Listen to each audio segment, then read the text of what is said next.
Oh my God, I love this. I love it, these pearls. This is beautiful. Thank This, you. I love it, love it, love it. Okay, so let me give Art, let me give you at least a little bit of a proper intro. I've had the joy of speaking to Art. Actually, we met about a year ago, I think, at Gay Days Yes, in Orlando. Orlando. Absolutely. Now, Art is actually going to be talking about Happy Reflections, celebrating gay bar family, and I'm excited to talk about how gay bars are an important part of our history and our families.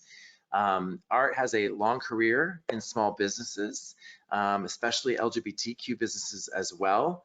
And he has become, though, I should say, has also become a leading gay bar historian, which when you think about that, Art, you stand out amongst many as you have really taken on this part of our history, building the world's largest archive of the stories and the logos of the gay bars that we have loved and lost, but were and are a critical part of the history that is the LGBTQ community. He is actively documenting these safe havens for our posterity. And so I'm excited to chat with you today, Art. Well, thank you. I'm excited to be here. Yeah, so we want to talk about our bar history and family, and so I thought maybe you want to take initial lead at sharing a little bit about your love and your passion for this, and why it makes sense and is an important part of our happiness in our community. Yeah, and when you go back to my first experiences in gay bars, which was back in the late 70s, um, it was a different world. And the bars were the only place you could go and meet like-minded people. They were our community centers, our safe spaces, our homes, um, because that's where our community was. And that's where we got to meet other people like us. That's where we got to share ideas and start organizations like GLAD and HRC and Equality. They all came out of the ashes of our experiences in the bars. And about 4 years ago, I was speaking with someone right where you are, practically in Atlanta, former owner of Backstreet, about the history of Backstreet. And I started posting things online in a couple of groups, and it just mushroomed. It took on a life of its own. People started messaging me and said, "Oh, yeah, I met my first husband at Backstreet," or I wouldn't be who I am today if it wasn't for Backstreet. But we also went to the Armory and Bulldogs and Far Library and Prince George and so on. And I realized that not only was it an important part of my history, but it's Hmm. an important part of all of our history. And so, of course, COVID hit, and I found myself with less time to go out in public and more time to stay home and do research. And it just kind of grew organically. And it's as of last month, at the Stonewall Museum Gala in Wilton Manors, I released a video slideshow that has more than 3,000 digitally reconstructed logos of gay bars. 3,000? Yeah, Wow, that's a ton. and I'm pushing, if I can get motivated enough, to have it up to at least 4 or 5,000 by Gay History Month, which is October. Okay, wow. And that's just all is that a global footprint or is that a US only footprint? There are probably at least 3,000 in the U.S. that I've put in there. There are some international for a variety of reasons, but I've been focusing on the U.S. And I recently started a program with the Stonewall National Museum in Fort Lauderdale, which is a national gay museum. We started a joint project that's called Raising the Bars, to help elevate the status and visibility of the bar history in our gay archives. Because so many of the archives focus on news stories and protests and activists and things like that. And I approached them and said, can we interject more bar history into this? And they embraced it. And the program was launched. We announced it in October of last year. Wow. And how can first of all, congratulations, because I think that is an important part. By the way, I will say something. I proudly stand in Viewpoint, which is actually built on top of Backstreet. As you said, it's actually I was the social chair for several years here in the building when I first entered it. And I would actually tell everyone all the time, we're on top of gay history. So we have to stay a gay building, right? You have to continue to represent and own the land that we stand on, right? It is kind of living on sacred ground, because it was so vital and so important. So I'm Do glad they you're still doing the use work. the address 845 Peachtree? Huh? Is your address still 845 Peachtree? Ours is 855. It's the same block. So we're actually on that same property. The building is, as I've been told. So tell me, with the Stonewall group, what will that mean for what you're doing? Does it mean it gets more visibility? Does it become more enshrined? How does that work? All of the above. So part of it is that, I'm not going to live forever. And so whatever I'm doing is going to live on there.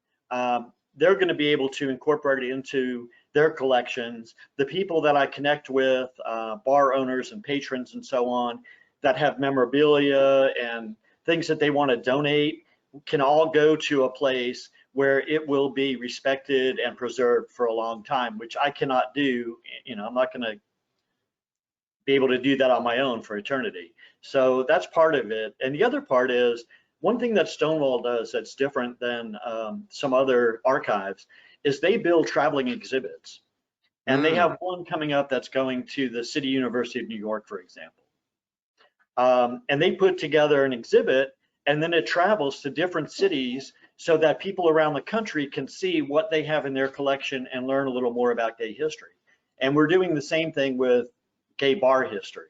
So we're creating traveling shows. We're creating a gay trivia database so that gay bars that do trivia nights can have more gay trivia involved instead of just, Oh, who cute. starred as Mary Poppins and. So like about our own culture. So that Yeah, basically, oh, that's right, awesome. That's right.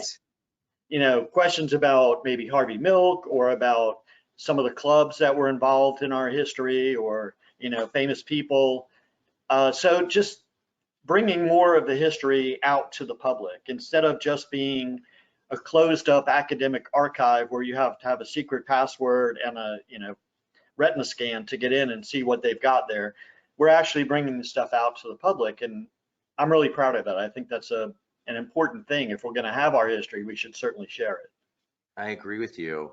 Is there, I'm curious as to your perspectives on community centers, or I struggle with the fact that we don't have more opportunity, Art, because I see, like, you and I have met, right, we met at actually it was exhibitor hall, right? Right. We got to connect, and we are by even creating this media. People don't know this. Art has a huge archive of interviews he's done. He's very much been a pioneer also in terms of video storytelling and content in the community.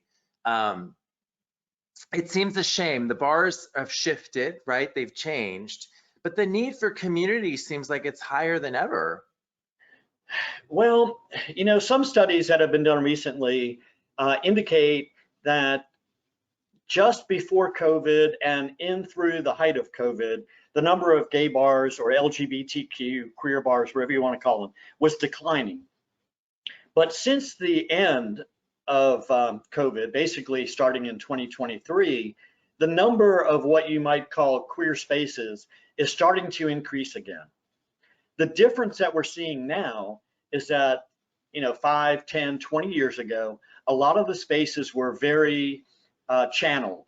They were designed for white men that like leather, or for trans people, or for drag queens. Now you're seeing more of them. A lot of the new ones that are opening up are more of an umbrella type organization. I spoken with Daniel Nardicchio, who is probably best known for his underwear parties in Fire Island that he's been doing for over 20 years. But he opened a bar in New York City that's called Red Eye.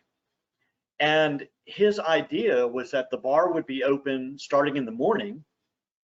They would have coffee drinks, they would have snacks, they would have Wi-Fi. In the middle of the afternoon, like 4 to 6 p.m., they would have it set up where you could do podcasts live from their facility and easily get online without a lot of rigmarole. And then in the evenings, they move into more of the, cocktail and burlesque and entertainment aspect of it. And we're seeing the same thing. There's a bar in DC that's called As You Are Bar that was opened by 2 women. And it's the same way. So we're starting to see a combination of bars that function as community centers also. Okay. And I think that's a good thing. That is a good thing. I think that there's a reality of people, alcohol is not the only thing that you want to do in a space now, right? It's one of the options you may want, but there may be other types of interaction that you'd love to have in your city or space. Yeah, and most bars now either serve mocktails or, other types of products. I go in, I see a lot of people that will drink like Red Bull or something like that that's non-alcoholic, and it's not looked down upon. 20 years ago, if you were drinking a non-alcoholic beverage in a gay bar, people looked at you like you were from Mars.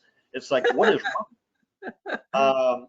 But now people understand what the implications of DUIs, the implications of the number of people they know that are alcoholics and recovering, or that have had issues with drugs and other substances.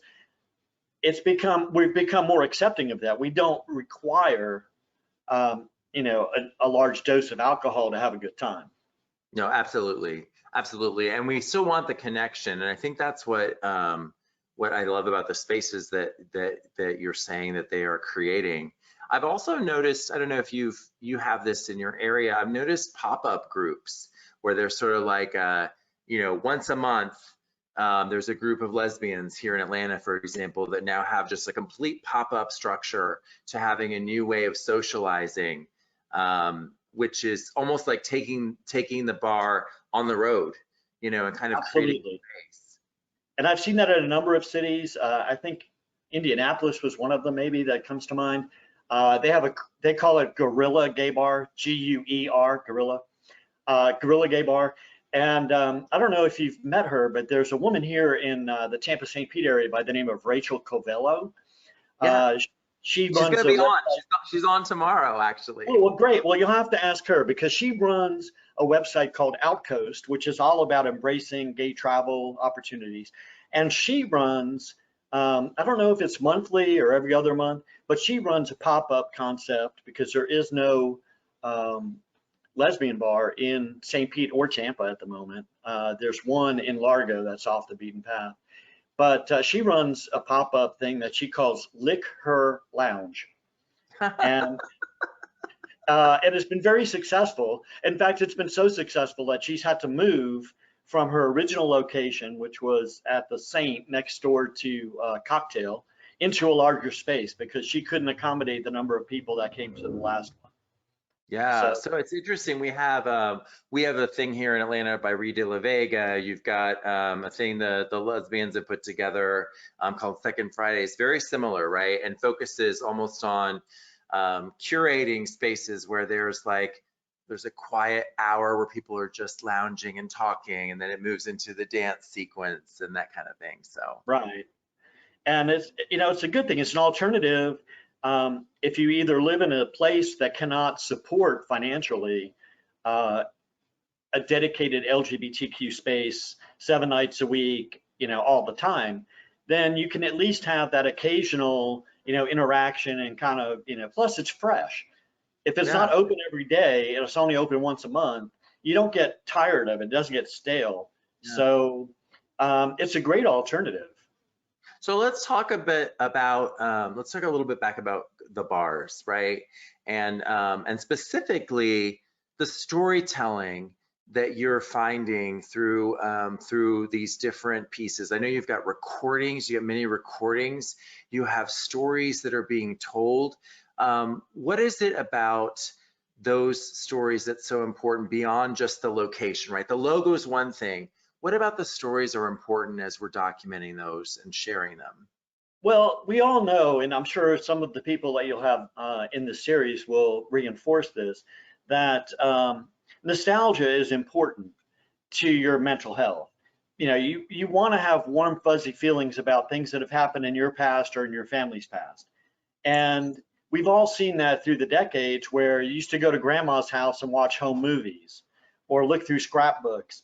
And for the gay community, this is providing a similar aspect because we don't have home movies of what the bars were like in 1978. They just don't exist. Yeah. And so by telling these stories, we bring back the memories and people kind of get these warm feelings about, oh, I remember those days, or that was so cool, and I have a Facebook group that has about 7,000 members right now who actively discuss their gay bar memories.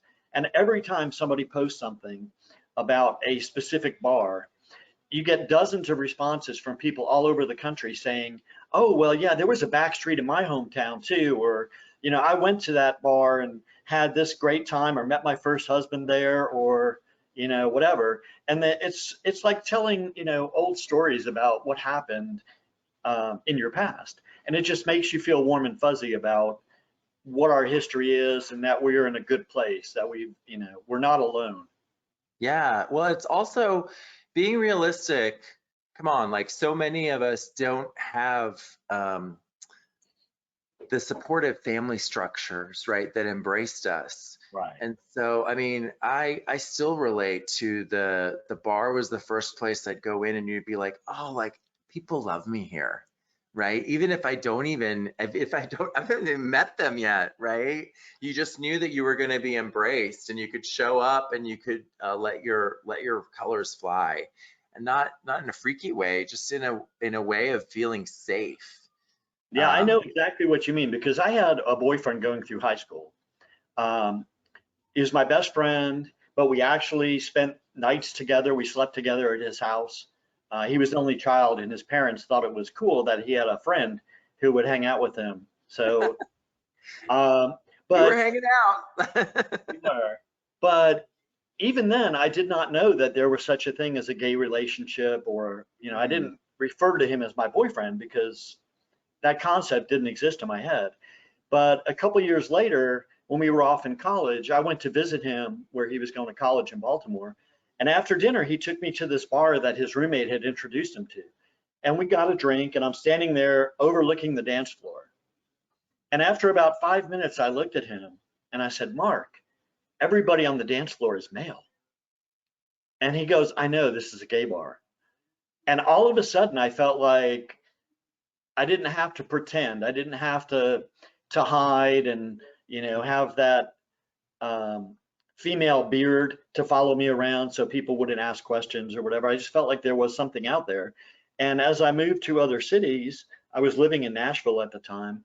I found a couple of bars there. And then when I moved to Atlanta, Backstreet just blew it out of the water. And I moved there a week after I went to Backstreet the first time. I was so in love with that city because of the gay climate that I literally moved there 1 week after I first set foot in Atlanta. Yeah, I have I'll share with you a story. It's a little somber, but when I came out, there was a organization with the church that was actually sort of trying to reform gay guys, right? And they told us that they put us in with the sex addicts actually of the church, which was interesting because they assumed that's what we were, right? Couple notes, Art, is that the men who the gay men in church that we're all, it's like putting us all in a big group together, right? We were collected from all these different places all over Atlanta. We knew all the Bible chapter, scripture, verse for everything. We were very exact.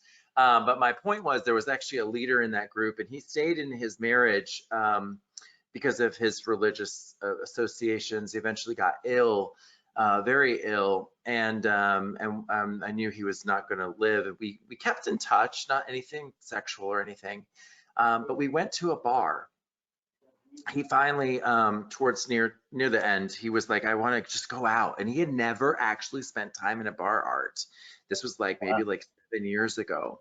And we went to the bar and we sat there, and he put his hand, I think, on the back of my back, just kind of, a nice kind of, it was a little coupley. I was like, okay.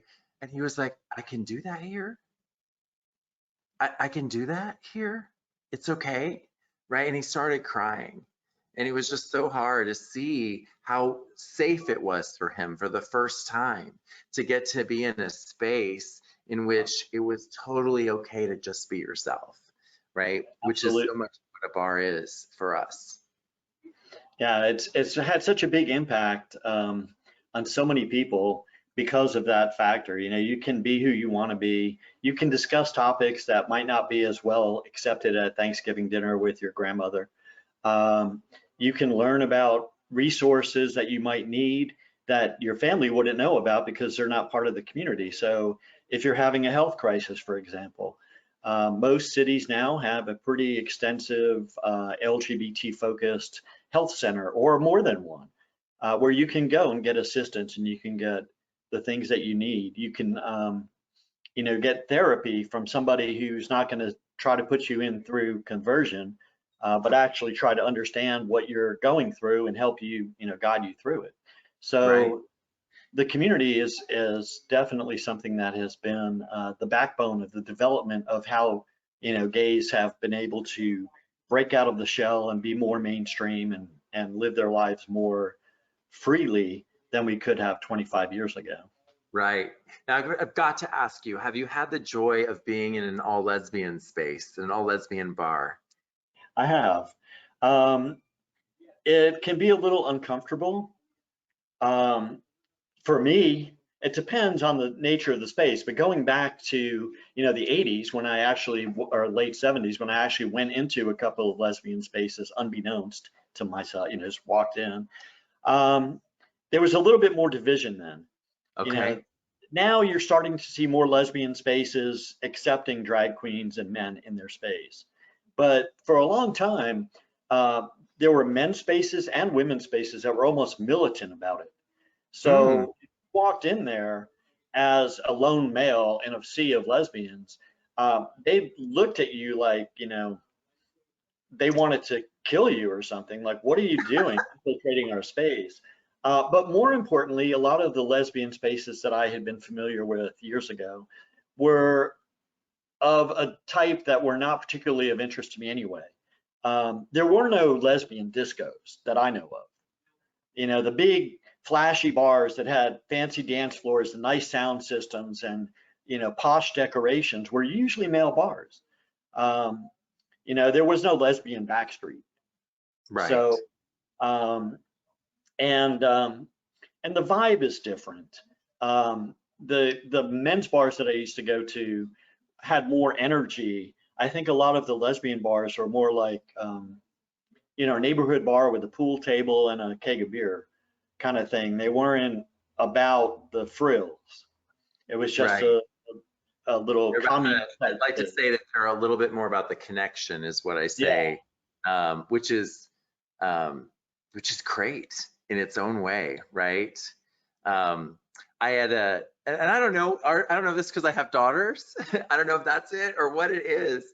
I've been so lucky to be in all women's spaces, and I certainly, right, we have the same thing in all male spaces where you kind of go like, oh my gosh, the straight girls have come in, right? And they come in with their wedding party, and you're just like, ah. And I respect that sometimes the girls want to be alone with the girls.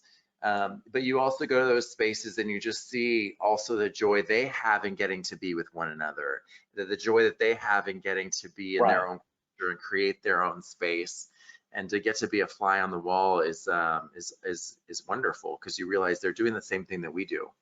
right. And the difference too, a little bit, is that my perspective is a little bit more distant than yours because I'm a little older than you.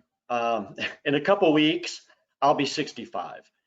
Yes, So, you will be. That's great. so it's, you know, my perspective goes back to when they were more segregated. I haven't really gone to many quote lesbian bars lately. And a lot of the reason for that too is that they don't exist.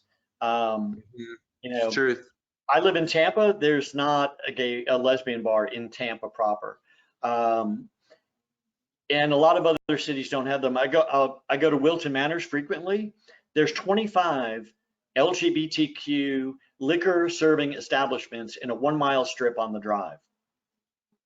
none of them are lesbian. You mean owned or mean specifically lesbian? Targeted as their Okay. audience. Okay.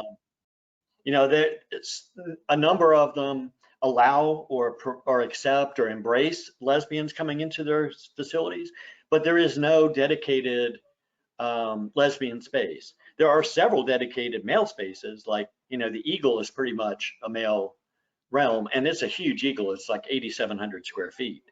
But you just don't stumble across those spaces very much. I think there's about 30 of them in the entire country right now. So, well, we are spoiled, and I'm spoiled by it for sure, because if it makes any sense, it creates almost like a second environment where you can go and you immediately get the, hey, I'm in a safe space, but you're almost like in the other side of the coin, right? So you're less the norm. You get to kind of be a fly on the wall and sort of just be, and not all the other things. So, and there's none of the pressure about like cruising or anything. When you go into a lesbian space, nobody really, if they know you're gay, or, you know, they know you're not lesbian, they're probably thinking he's not here to pick anybody up. So there's none of that pressure. But when you go into a male-oriented bar and you're male, depending on, you know, if you're a friendly person, you could walk up to somebody and say, hey, how you doing? You know, that's a cute shirt. And they're like, I don't want to sleep with you.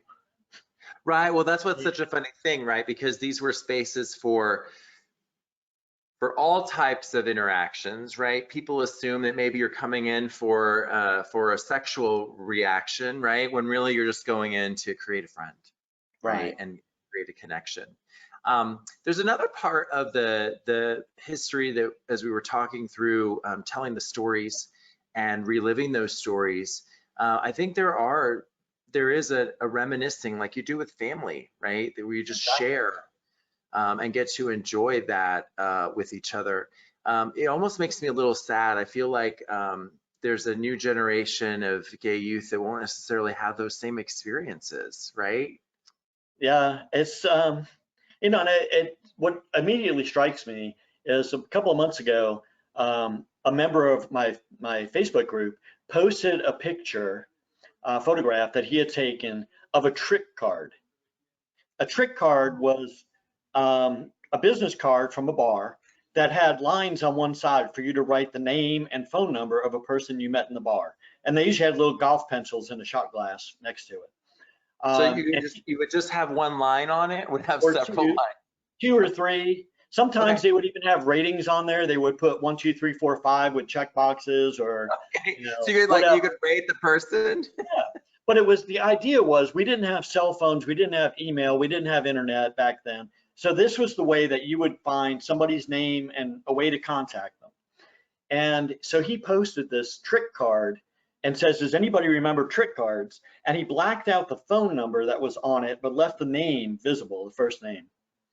Within 2 days, the person who wrote that name and number on the card responded to his post and said, that was me 34 years ago in New York City, and I remember you, but, you know, what are you doing now? Because they hadn't spoken in over 30 years. And to me, that's kind of cool. I mean, 34 years later, one piece of paper that was picked up in a bar in New York City connected somebody who now lives in the Midwest with somebody who lives in South Florida. For sure. You know. Sure. Tell me, no, which tells you how small and connected our experience is and how important our relationships are. Because in reality, we're all connected. We are all connected. Tell me about, and I don't know how this affected things, but it's one of those things that I've kind of always been curious about with HIV and the AIDS epidemic. What happened to the bars in that time? Did things shift? Was it different to walk in and now your friends weren't there? How did that work out? But it depends too on where you were. Okay. So in 1983 is when I moved to Atlanta. That's about the time that the AIDS epidemic was getting underway. But in the South, whether you were in Nashville or Atlanta or wherever, it didn't impact you as much. You thought at that point that it was something that affected gays in San Francisco and New York, because you didn't know people that were sick and dying. you weren't seeing it in towns like Atlanta or Nashville or Charlotte. Just because it So hadn't gotten there yet, yeah, or it okay, had, or if it had, it wasn't being diagnosed and publicized because the numbers were smaller. So it was probably the mid to late 80s before it hit the South the way it had already hit New York and San Francisco and LA. It did have some impact. We started noticing, and people used to joke about them all the time, that all of a sudden every bar had like a huge punch bowl full of condoms at every entrance. So, you know, they were trying to get the word out, right? and the publications that we were relying on for information were suddenly inundated with ads for different kinds of phone sex or for different products. Some of the drug companies started to put information out there. We're starting to see a little revolution in who is advertising in our publications other than our own gay bars and restaurants. So it changed that way too. And for some people, it put them directly into the closet. Some people Mm. just stopped socializing because they didn't want to be, you know, they assumed if somebody saw them walking out of a gay bar that they might think, you know, oh, he's probably You got got AIDS. HIV. Or Yeah, they wouldn't even come out to their, you know, friends or coworkers because they got that feedback, or, you know, that was the impression of what they were going to get. So it did change a little bit, but what it did more than anything else is it helped unify the community, because all of a sudden the drag queens were all doing fundraisers to raise money for people with HIV and AIDS. The bar owners were doing things to, you know, to help people who were, you know, diagnosed with HIV and AIDS. The lesbians were being caretakers, you know, because so many of the gay men were sick, or, you know, had a sick partner or whatever. The lesbians were coming in and they were being the nursemaids and the, you know, helping out. And so it kind of brought the community a little bit closer because we felt like we were fighting the world, that everybody outside of our little bubble was looking down on us because we were soiled in some way, even though as individuals, we may not have been sick at all. So sure. it did have some very important impacts. And if you notice, the heyday of the gay bar scene kind of coincides with that same time frame. When you were seeing like Atlanta at that time, I think had 35 or 40 gay bars. They were everywhere. You mean So at the time of HIV then hitting, like or in at, 85, mid 80s, you okay. saw bars opening everywhere. They were every street corner. They were all over the place. And now, of course, they've diminished again, but at Yeah, least. no, that's interesting. So tell me a little bit more. I'm sharing with everyone GayBarchives at yahoo.com. What is it that people can receive if they reach out to you? So I'll send them a link. Anybody that emails me at GayBarchives@yahoo.com, I'll send them a link where they can personally download that video slideshow that I put together, which has all 3,000 plus logos in it. They'll be able to watch it at home. They can put it on a thumb drive and carry it with them. They can show it in their bars if they open a bar, if they own a bar or a business. Um, but it's just a cool kind of flashback kind of thing to see all these different places that were part of building our community. And some of them are still open. I mean, I'm not prejudiced against bars that are still operating. Right. Um, but but a lot of them will bring back memories. And even if if I don't have the bar from their neighborhood in there were so many bars that shared names like Lost and Found or Scandals or Rascals or Hideaway. They were all over the country, multiple gay bars with the same name.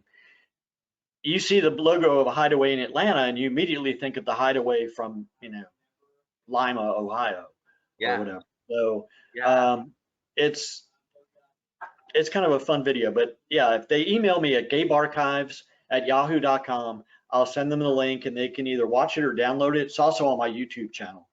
Gotcha. Now, are you at all involved in taking some of these bars and making them historic places in certain cities? Is there a movement to do that, to actually kind of keep some of them? Yeah, there is. I'm not personally active in that because that pretty much requires being in the local environment. It's kind of hard to do that from a distance Right. because you have to go down to city hall and all these different places in town to do it. But I have worked with a few people who have been wanting to have documentation or information about the history of their bar or a bar that they cherished in their hometown, and I will work with them on that and help them any way I can. But I physically am not trying to legislate, any type Yeah. of historic designations. Yeah, I had no idea if that might have been part of the work that the other group that you have in Florida also does, right? Oh, Stonewall. Mm-hmm. I think they're kind of in the same boat, because they're a national organization that happens to be based in Florida. Yeah. So they can help out with Florida destinations, and they do have some archival material that's specific to Florida bars. Things that have been donated by the people that used to own some of the iconic bars in South Florida. Yeah. But Oh, the iconic ones. Yeah, I guess it does become then a local thing, right? Ultimately. yeah, I mean, the preservation part of it is pretty much local, and there are organizations all over the country that are doing that kind of work, which is really great. So Yeah, I know that they did that with the Eagle here, and I could just see where there's value to potentially archiving those preserving them, archiving them, preserving them for a while. So any other thoughts towards what you are doing or how people can support you and what you're trying to achieve, or any aspirations that you want to share with the group? well, of course, they can go to GayBarchives.com, and there's a ton of information there about the things I'm doing. There's a page specifically on the Raising the Bars project, which talks about what I'm doing with the Stonewall National Museum. There's a page called Archives, which lists as many of the online archives as I could find from around the country. So there's well over 100 websites of archives in every state, organized by state, so they can learn about their own areas. And they can join the GayBarchives group on Facebook and share their memories, and possibly even stumble across somebody that they knew from 20 or 30 years ago through happenstance. But it's, if nothing else, it's a fun time, and you get to relive some of our gay past, which is, a big part of our culture. Yeah, no, it is. And for those of you who are younger and listening, it's a way for you to tap in and learn about what was a very important part of our history. Absolutely. So And a fun thank part. Yes, no, the very fun part, which I have enjoyed. By the way, I have enjoyed the disco ball the entire time we've been talking. Like, you've taken me to the club. I'm feeling it right now. And if I was there, I would actually want to share a cocktail with you. Yeah, I live with this, and this is in the corner of my living room. Oh, nice. So I live with this day in and day out. Yeah, that's awesome. And like I said, I think last time I met you, you were like in your butch attire. Now I've got the little femme with I love it. You look great. And my little cocktail shirt with the different cocktail glasses all over it. Perfection, perfection. It's actually absolutely what I would expect, Art. So thanks so much. It's been a pleasure as always. And yeah, and thanks for helping make us a little bit happier with some good You're memories. welcome. I look forward to seeing you in June in Orlando. I assume you're going to be there again. I will indeed. It'll be great to see you there. All right. All Thank right. you. Thank you, Art. Take care.